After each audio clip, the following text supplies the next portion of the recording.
Folks, I have some words of misery to share with you.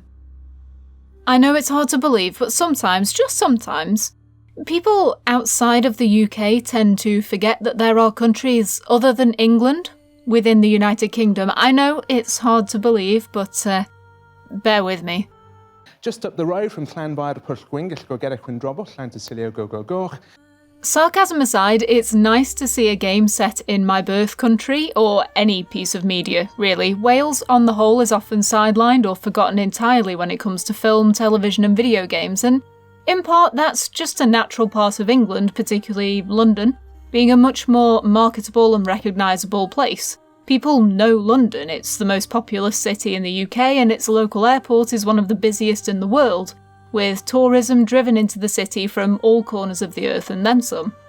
An overwhelming majority of the UK's ethnic minorities live in London, and so presenting it as an idyllic place to live or a snappier place to set your video games is just common sense because there's more opportunities for diverse characters and stories. Although let's be honest, most companies choose London because it's London, not because it's a city of opportunities. What tends to get lost as a result is the rich history and mythology of the rest of the UK.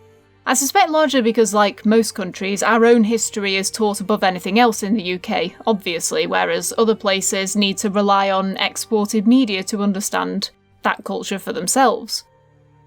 What's great about the UK is that we've been invaded countless times by countless different cultures, and pre-Roman invasion the UK was host to pockets of pagans whose culture and mythology was quickly swallowed up by the Catholic tsunami that swept across Europe. Solstice observations were swallowed up into the Christian Roman cultural zeitgeist and all that jazz.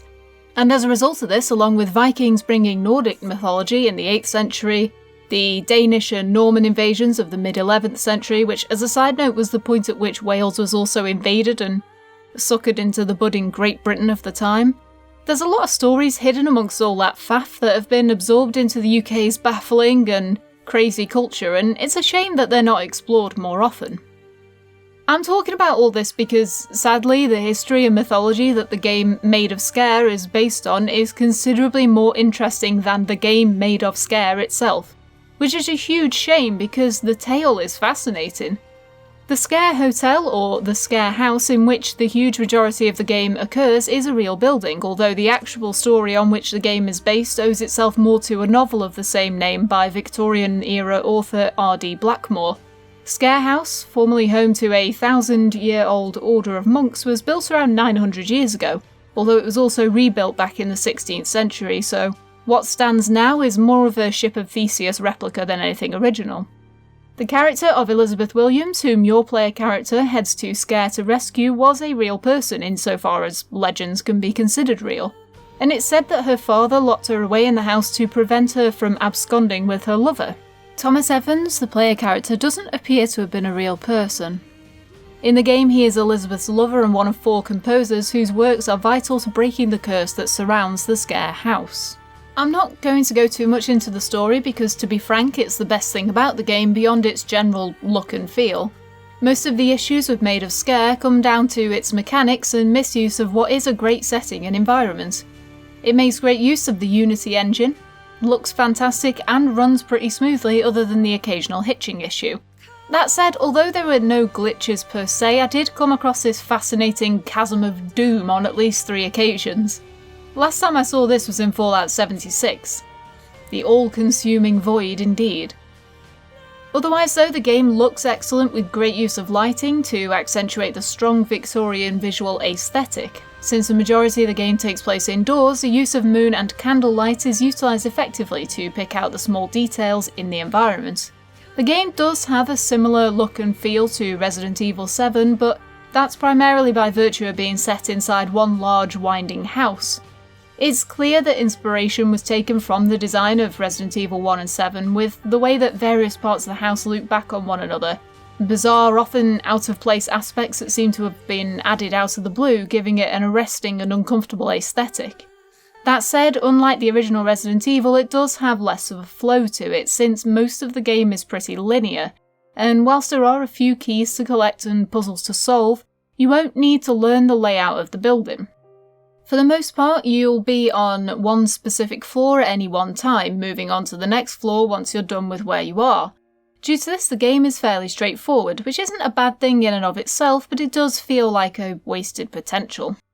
The game's central conflict is the mystery at the heart of its story, with the idea being that the guiding voice of the woman you're trying to save becomes slowly more suspicious over time, but the mechanics don't do a great job of portraying that, largely for one very specific reason. Sound. The enemies are blind and so rely on the noises you make as you traverse the environment, which is great in theory, and it would be great in execution if there was any consistency at all in how the enemies react to you. Sometimes you can crouch off to one side and use the hold your breath mechanic and you'll be absolutely fine. Other times you'll be sat there not moving, not breathing, and an enemy will casually walk up and clock you across the buns.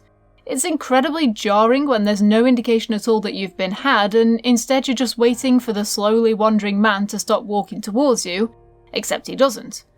You can also sprint around the map at your leisure, since enemies will either pursue you relentlessly once they spot you, or if you sprint far enough away, they just give up and go about their business. It's 50-50 which one of those happens. Why can't I throw things to distract them? Why can't I hide? The first time I came across one of these cupboards, I assumed they would be used to hide in, like amnesia, but they just sit there being all useless. How bloody rude. Oh God, and don't even get me started on Abraham. Once you reach the second floor of the house, you come across Abraham, Elizabeth's uncle. And I'm now going to play 2 sound clips. I want you to tell me which one is Maid of Sker and which one is Resident Evil 2.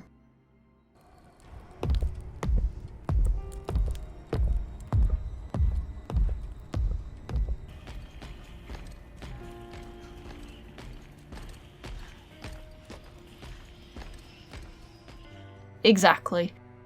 My biggest issue with this guy, though, isn't the fact that this is just blatant, it's the fact that the rules for other enemies don't apply to him in the slightest. The instant you move, no matter where you are on the map, he will make a beeline towards you, which means that the entire second floor is a mad dash to lurch from place to place, hoping he doesn't punch you through a wall or grab you. This is so antithetical to the way that the game plays up to this point that it honestly ruins the aesthetic and atmosphere that's been built up. And it's also really stupid when there are areas that he can't actually walk into, because then you end up with something like this. And don't get me wrong, this game isn't scary. There are jump scares that are pretty much guaranteed to make you flinch purely by virtue of what they are. Hell, even the opening title card is a jump scare.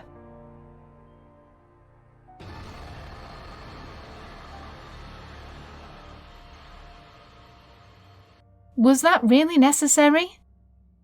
The game looks great and runs really well, but whilst its visual aesthetic is wonderful and it does make good use of its lighting, it just isn't scary. One of the best examples of great use of atmosphere, mechanics and particularly sound is featured in Soma, a game that I have teased about reviewing for literally 3 years and still never got round to it. There's a sequence in Soma where you are walking along the bottom of the abyssal plain at the bottom of the ocean, and it was the first time in over a decade that I genuinely felt uneasy, even, dare I say it, scared. Things never feel that way in Maid of Sker, but if it weren't for the downsides of other aspects of the game, this probably wouldn't be as big of a deal as it is. After all, a horror game really should at least try to be frightening, or horrifying, or even mildly perturbing. Speaking of sound, the sound design is incredibly off. General atmospherics are great, but the details that really matter, like being able to judge where enemies are based on their footsteps, just aren't up to snuff. It's often extremely difficult to tell how far away enemies are because you either can hear them as clear as if they were stomping around next to you, or you just can't hear them at all. For as much as I enjoy seeing a different part of the UK in the limelight for once, and for as nice as it is to see Welsh mythology and folklore be represented this way, it would have been far better serviced if it had been wrapped around a better game. The inconsistent enemy AI, relatively bland puzzles and tedious boss battles with giant air quotes just make the game a pain to play more often than it feels fun to explore. Unravelling the mystery of what's happened to the people of Sker House is enjoyable, and the game's use of music and orchestral cues is fantastic, but all it does is highlight how few and far between the best parts of this game are. That said, I do think this game makes for a great idea from which to springboard into another, better game further down the line. I say this about a lot of games, but sometimes the first in a series or just a company's first major release can be a great proof of concept. If Wales Interactive can take Maid of Sker's beautiful aesthetic and excellent music, bolster its enemy AI, tighten up the puzzles, improve upon the exploration to not just look good but feel good as well, they could produce something genuinely excellent and maybe genuinely scary. I'll be keeping an eye on this team for sure, and no, that's not just because they bothered to make a game about something other than England for once. Honest.